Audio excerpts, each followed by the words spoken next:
Informativo Mira TV. Amigas y amigos, sean todas y todos bienvenidos a la entrevista. Como siempre, un verdadero placer contar con su amable audiencia. Hoy nos complace presentarles a nuestro invitado. Se trata de nuestro buen amigo, el abogado Joel Horta, quien, ha tenido la oportunidad de ostentar cargos públicos muy importantes, como ser diputado a la Asamblea Legislativa ya extinta, ahora es Consejo Legislativo del Estado Miranda. También ha sido candidato a diferentes organismos públicos, como por ejemplo la Gobernación de Monagas. Pero lo importante de Joel es que él siempre está al día en el análisis político. Además, siempre tratando de coadyuvar a que las cosas mejoren, a buscar caminos para salir y paliar la crisis que vive Venezuela, que ya tiene más de 2 décadas, que no se dice fácil, pero cuando uno se pone a evaluar esa historia, pues en este momento es muy interesante que Joel esté, porque está pululando la vida política en Venezuela con los recientes anuncios del gobierno y las acusaciones de corrupción a altos funcionarios. Pareciera que se acaba de prender un ventilador que seguramente va a echarle su brisita también a la oposición, porque es lógico, ¿verdad? Hay un sector de la vida venezolana que está muy contento, porque es que hasta cuándo la impunidad en cuanto a la corrupción. ¿Eso va a favorecer al gobierno? ¿Va a favorecer a la oposición? ¿Qué va a pasar con todo este mare magnum de acontecimientos políticos en Venezuela? Ese es el tema que vamos a estar conversando con nuestro buen amigo Joel. Joel, gracias, Joel Horta, por estar aquí con nosotros, como siempre, un placer. Gracias, Daxi, para mí siempre es un honor, un placer compartir contigo y con tu grandísimo público aquí en los Altos Mirandinos y luego a través de las redes en toda Venezuela y el planeta entero. Que es lo que más me gusta, estoy enamorada de las redes sociales, ¿sabes? Eso es un paradigma comunicacional que le dio una visión diferente a la humanidad. Totalmente. A cada uno de los seres humanos, tiene la importancia que su contenido tenga. Tal cual, es así. Lo que conversamos aquí en los Altos Mirandinos lo pueden estar viendo en Rusia, en Hungría, en Viena, en Miami, en Puerto La Cruz, en todas partes del planeta. Y si te pones a ver, es un privilegio vivir en esta era, poder nosotros tener la oportunidad de vivir y usar esas tecnologías. La era tecnológica, la exactamente. Era tecnológica. Ahora bien, mira, es justamente la era tecnológica, y a través de diferentes redes hemos visto pues informaciones interesantes. Por el lado de la oposición, el tema de las primarias, que lo vamos a analizar. ¿Cómo no? Candidatos inhabilitados, cierta nebulosa con la información, y por supuesto, el tema de la participación o no de los sectores de oposición, los inmigrantes que podrían votar y no pueden votar, la legitimidad del candidato, y sí va a ser el candidato de la oposición quien resulte el ganador de las primarias. ¿Cómo lo ves? Fíjate, yo estoy convencido que las primarias van a ser la primera fase de un proceso para lograr un candidato de consenso al final, porque el candidato de las primarias es el candidato de un sector de la oposición, que resultará electo por un grupo no mayor al 5% de la población venezolana, lo que quiere decir que ese candidato saldrá a competir con el candidato del oficialismo, muy probablemente el actual presidente, Nicolás Maduro Moros, con una base de 1,5 millones de votos, lo cual argumentará el gobierno y dirá: nosotros tenemos ya una base electoral de más de 4,5 millones de votos. Es decir, arranca el gobierno diciendo que tiene mucho más votos, aun cuando eso es una gran interrogante, porque sabemos que este es un gobierno que cuenta con más del 80% de rechazo y que de toda la población electoral, el 70% no se siente identificado ni con el gobierno ni con la oposición, que tan solo están empatados catastróficamente en un 15% uno y un 15% otro. Están partiendo realmente de la misma base. Ahora, allí hay muchas interrogantes, porque está la espada de Damocles de las inhabilitaciones sobre varios candidatos. Ahora, ¿será que ya está conversada la habilitación de Enrique Capriles, porque es un candidato que efectivamente muerde un pedazo de la oposición? María Corina Machado ha dicho que ella va a las primarias, sí, solo sí, no va el CNE, se hace manualmente, el voto al exterior básicamente ya está diciendo que no va a competir en las primarias, es decir, ella será candidata fuera de esas primarias. También quizás ella está analizando qué tanto daño le puede hacer participar en las primarias a un buen candidato. Es correcto, pero es que, fíjate, el techo de la señora Machado no va más allá del 15% del radicalismo extremo de la oposición venezolana. Tiene una buena penetración en los sectores AB de la población, más no en los sectores populares, que aun cuando están muy disgustados con el chavismo, bajo aquel esquema de el legado de Chávez y leales siempre, traidores nunca, y lo dicen los sondeos de opinión, prefieren abstenerse que votar por la oposición. Así que un candidato que parecía tener una posibilidad como outsider, que era Benjamín, o es Benjamín Rauseu, el conde del Guácharo, tiene la dificultad que se metió en las primarias, y las primarias se ganan con maquinaria y con dinero. Y en el mismo momento que se entrampa en las primarias, parece que no va a tener la potencia. Ese sería uno de los dañados con las primarias, y María Corina hábilmente se está escurriendo. Se está escurriendo. Porque hay otra cosa con el amigo Benjamín Rauseu, que como el conde del Guácharo aparece muy bien, pero como Benjamín Rauseu cae. Claro, porque es que es un personaje. Porque es un personaje. Entonces, es una personaje de ficción. Una candidatura que está entrampada en esa doble personalidad. Y es una pena, porque ha podido tener un crecimiento en expansión. Sin embargo, en política todo puede suceder, y pues algo cambiará en los próximos meses. Sin embargo, insisto, esa primaria todavía está la interrogante si Manuel Rosales participará o no lo ha dicho, o si apoya a uno u otro.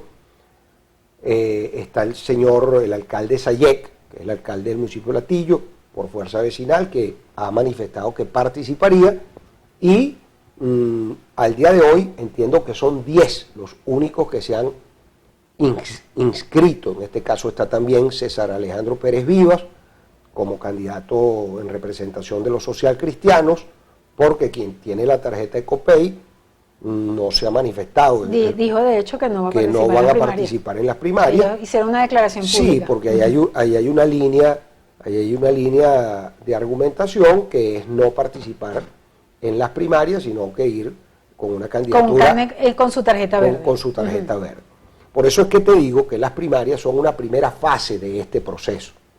En definitiva, luego de esa primaria, ese candidato conversará con los otros para buscar un consenso en torno a un candidato unitario, más no único. Un candidato que pueda polarizar. ¿Crees que la oposición no va a lograr no va a lograr un candidato único. Porque hay muchos intereses solapados. No lo va a lograr, hay muchos intereses personales, siguen privando las miserias humanas sobre las virtudes. Acuérdate que nosotros pasamos de gigantes de la política a pigmeos de la politiquería, porque recordemos lo que fue el pacto de punto fijo, que fue diseñado por grandes hombres estadistas de la política venezolana de entonces, como Betancur, Caldera, Villalba, Machado, que lograron acordar un proyecto de país que duró 40 años. Yo estoy convencido que nosotros estamos actuando al revés. Nosotros, antes de elegir un candidato, deberíamos buscar un programa alternativo al del Plan de la Patria, que colapsó, porque la Quinta República está atravesando lo mismo que pasó la Cuarta República en los años 90, es decir, se agotó como modelo político. Y vamos construyendo ya un camino hacia la Sexta República. Yo soy del criterio que la propia transición la inició ya el presidente Maduro con algunos cambios en lo económico, y ahora con lo que está sucediendo. Con el anuncio de corrupción. Con este tema del anuncio. Propio corazón de Petróleos de Venezuela. Es correcto. Entonces, vamos a un proceso muy complejo, muy complicado. Pudiera incluso pensarse de nuevo que se había apartado el tema en un posible adelanto de elecciones. Todo esto tiene que ver con el plan de bajar el volumen a las sanciones. Se dice, y todo parece indicar que es cierto, que ya ese diálogo mexicano se agotó. Que están negociando estos gobierno, temas de corrupción para lograr bajar las sanciones. Es correcto, gobierno para poder ampliar. Acuérdate que la crisis energética es brutal. Ya el presidente chino fue a hablar con Putin para buscar una salida de paz para el conflicto con Ucrania, porque eso significa un drama energético para toda Europa y está afectando efectivamente también algunos sectores de Euroasia. Y la gran potencia China con la gran potencia euroasiática, en este caso China y Rusia, van a buscar solucionar ese conflicto. Y los norteamericanos, que ya habían comenzado a anunciar... Sin embargo, la Unión Europea acaban de aprobar 2.000 millones de euros, no sé cuánto, para rearmar Ucrania. Sí, pero son cosas que... Claro, pero eso tiene que ver con la búsqueda de un acuerdo de paz. Es decir, si el tipo se está armando, nunca va a tener más armas y más poder de fuego que Rusia y que China, en todo caso. Es decir, eso es una pelea muy dispareja, muy desigual, pero además los afectados siguen siendo los ciudadanos europeos. Los más vulnerables. Y los más vulnerables. Que no tienen nada que ver con el rollo. Y por otra parte, preocupa también mucho el tema ambiental, porque Estados Unidos anunció de nuevo el ir a la fractura en Alaska, al fracking, para la obtención de petróleo, y por eso cobra tanta importancia de nuevo el crudo venezolano, porque recordemos que todo el petróleo nuestro, las refinerías americanas están diseñadas para procesar nuestro petróleo. Somos hay un tema histórico ahí. Histórico, quien abastece estratégicamente a los Estados Unidos ha sido el gobierno venezolano. Y la búsqueda de mejorar esas relaciones no solo está dependiendo del gobierno venezolano, ahí está influyendo mucho el presidente Petro y el presidente Lula. Hay quienes dicen que todo esto que está pasando de los anuncios de corrupción y precisamente buscarle la vuelta al tema de la corrupción en Venezuela obedece a un acuerdo quizás con Estados Unidos para bajarle dos a la fricción que hay. Es que al final es así, porque de todas, al gobierno le interesa lavarse el rostro y luego, así como en su momento tuvieron que convertir las zonas de paz en unas zonas para resolver la criminalidad.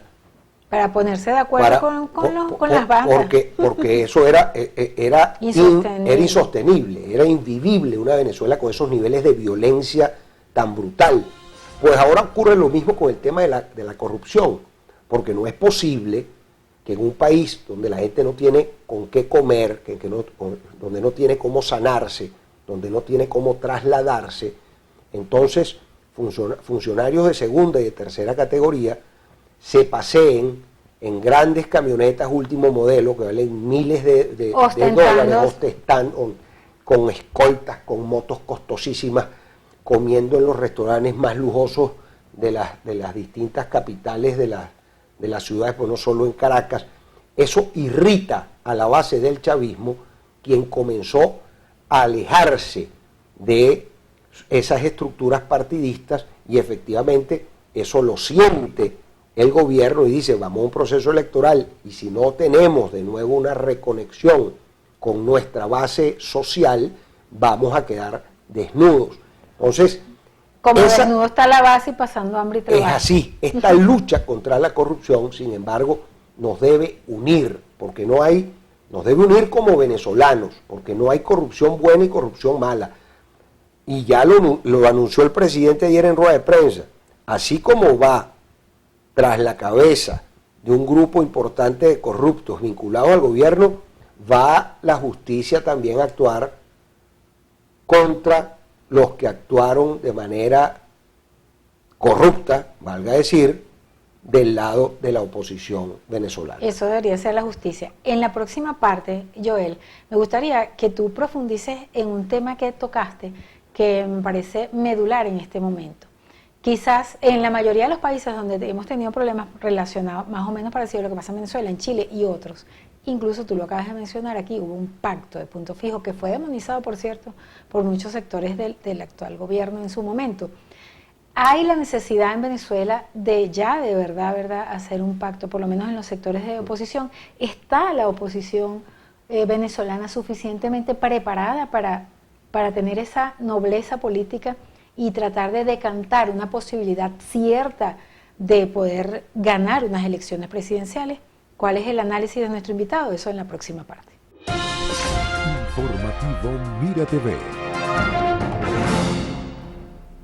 Aquí está con nosotros Joel Horta, abogado, analista político, bueno, dirigente político a nivel nacional y una persona siempre preocupada de hacer un análisis profundo de lo que acontece en nuestro país, y precisamente eso es lo que esperamos de él en este momento, para hablar acerca de la posibilidad de pactos, de acuerdos que realmente den una posibilidad cierta de ganar unas elecciones, que a fin de cuentas sería la vía democrática posible para nuestro país, y es lo que esperamos los pacifistas, ¿no? Los demócratas. Por supuesto que sí. Fíjate que yo he planteado la necesidad de reunificación de la socialdemocracia, por una parte, y de la democracia cristiana, por otra. Ese sería un primer paso para acordar dos grandes corrientes ideológicas que cogobernaron el país durante 40 años. Y luego ir entonces a un proceso donde pudiéramos todos ponernos de acuerdo en función de una agenda común que sea alternativa a lo que denomina el gobierno el plan de la patria, por cuanto ese plan está totalmente agotado. Por eso yo insisto en que la Quinta República se agotó, y tanto se agotó que vinieron los cambios desde el punto de vista económico, con marchas y contramarchas, pero en fin, un proceso de apertura.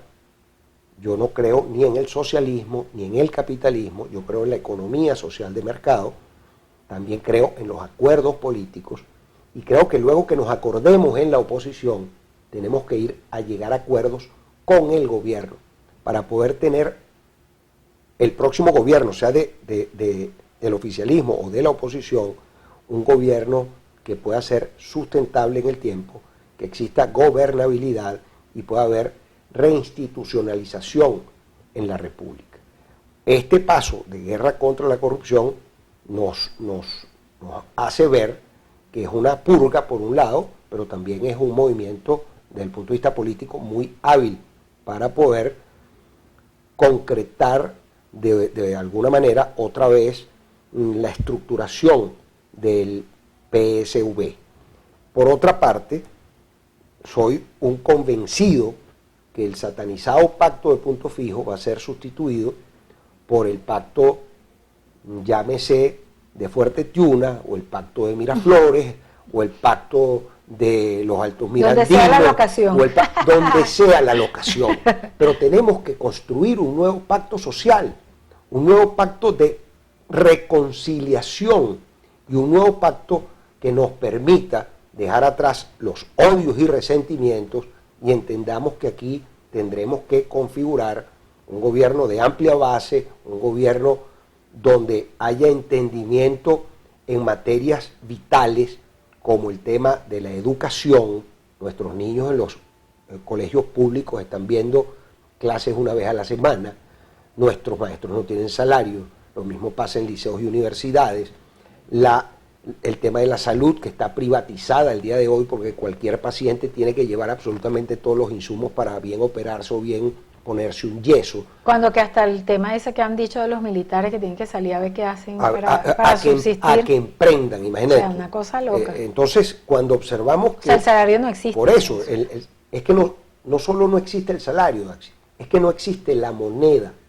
El bolívar dejó de existir como moneda. Entonces nosotros tenemos que, en ese nuevo pacto, acordar cómo establecer una política monetaria, una política fiscal, una política tributaria que no sea tan voraz desde el punto de vista fiscal. ¿Cómo se gesta un nuevo pacto de ese tipo con tanta aspiración? Bueno, un pacto con inteligencia, con humildad, sobre todo con humildad, con decencia y sin ese ánimo de acabar con el contrario, sino entender que los venezolanos estamos en la obligación de reconstruir un país que sucumbió, que está realmente destruido, y está destruido por la voracidad de un sector político y de un sector opositor.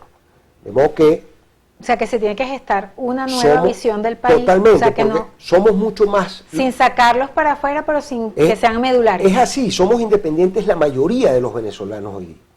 Y por eso estamos proponiendo desde distintas plataformas... ¿Tú eres independiente? Ahorita no eres en ningún partido político. No, yo no milito, Pregunto. yo no estoy militando en ningún partido desde hace mucho tiempo. He recibido el respaldo de muchos partidos para mis últimas aspiraciones, pero yo no estoy militando en ningún partido.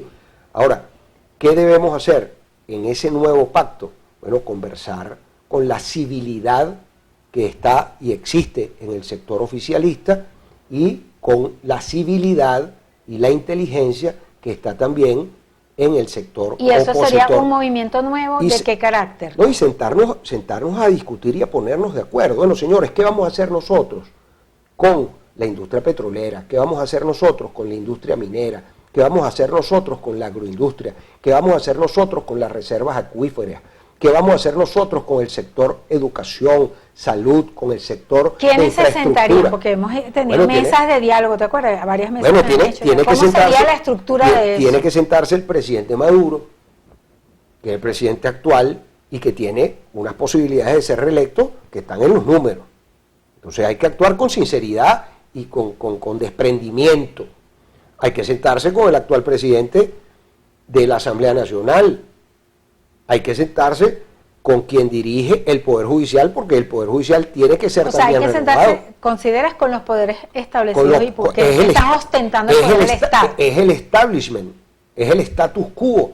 Tú no produces un nuevo pacto. ¿Y dentro de los independientes quiénes se sentarían? Bueno, dentro de los independientes, quienes estamos gravitando en ese mundo, gente de la academia, gente de los gremios, gente de los sectores que hacen vida en factores distintos a los partidos políticos, y los jefes de los partidos políticos, de la oposición, de todos, de los más extremistas hasta los que están más en la búsqueda. ¿Quién está llamado a hacer esa convocatoria? Bueno, estructuralmente. Deberíamos hacerla desde todos los ámbitos. Ahora, el jefe de Estado, porque ahí es donde está la cosa, el presidente de la República, dentro de sus funciones, es jefe de Estado, es jefe de la Fuerza, comandante en jefe de la Fuerza Armada, es jefe de la Hacienda Pública, es jefe de la política exterior, es jefe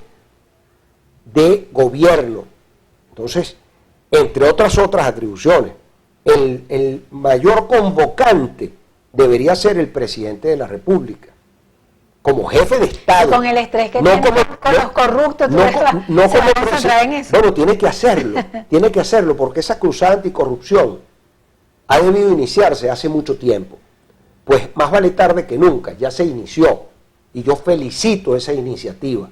Ahora, tiene que haber también justicia para un sector del ala extremista de la oposición venezolana que se ocupó de pedir sanciones, de pedir que se incautaran activos en el exterior que le sirven a el Estado venezolano para solucionarle el problema a sus conciudadanos, a sus nacionales, a los venezolanos. Y también sabemos, dicho por quienes dieron ese dinero, que son miles de millones de dólares que se quedaron en el camino y que nadie sabe dónde están. Así que ese sector, bueno, ese sector de la oposición venezolana tiene que rendir cuentas a la justicia venezolana y a los venezolanos, decirnos qué se hizo de ese dinero, así como tienen que explicar los jerarcas del gobierno qué se hicieron no solo esos 3.000 millones de dólares, qué pasó con el seguro social que tiene 7 años que no funciona y se le inyectaron millones de dólares. ¿Qué pasó con la industria petrolera a la que se le inyectaron miles de millones de dólares y hoy es una chatarra?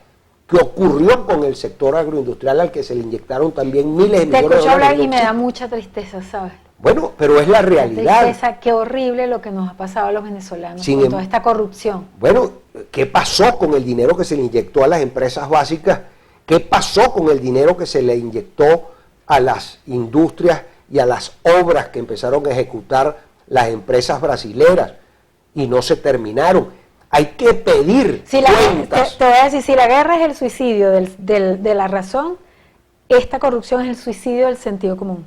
Sí, por supuesto, es que mira, cuando tú te corrompes, tú no solo te corrompes con el tema del dinero, tú te corrompes moralmente como ser humano, claro. Como ser humano, cuando actúas de manera equivocada, cuando maltratas a tus padres, cuando maltratas a tus hijos, cuando maltratas a tu esposa, cuando maltratas a tu vecino, cuando la persona es mal ser humano, cuando te autoagredes, cuando tú dejas de cumplir una premisa básica que es ama a tu prójimo como a ti mismo.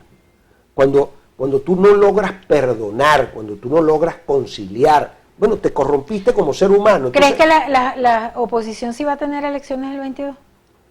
Mira, las primarias. ¿Crees que no, eso se ve? No sé si porque lleguemos. como todo el mundo está descansando, Por eso, como que mejor no voy. Por eso, porque eso es como el matrimonio, la gente que invita al matrimonio, pero los novios no se quieren casar. Porque entonces empiezan a poner pero es que no he conseguido el smoking, dice el novio. Y la novia, pero es que no he rebajado suficiente. ¿Por qué no? Al final, ese consenso se podría dar aun cuando tengamos muchos candidatos. O sea, que se vaya, alguno que vaya aglutinando. Yo estoy convencido. Sin primaria ni nada, sino que alguien sea un sentimiento popular. Por favor, es que la mejor manera tiene que ser el consenso.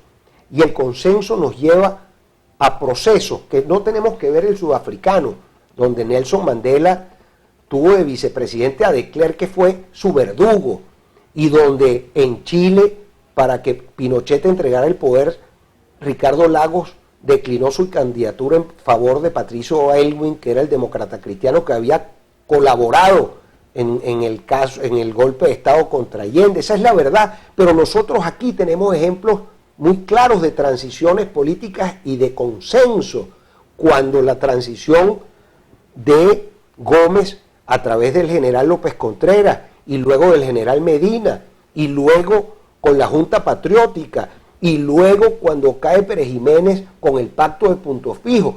Nosotros tenemos experiencias Eso en el caso que propias. se dé una transición o un acuerdo. No, es que yo creo más que ya la transición comenzó.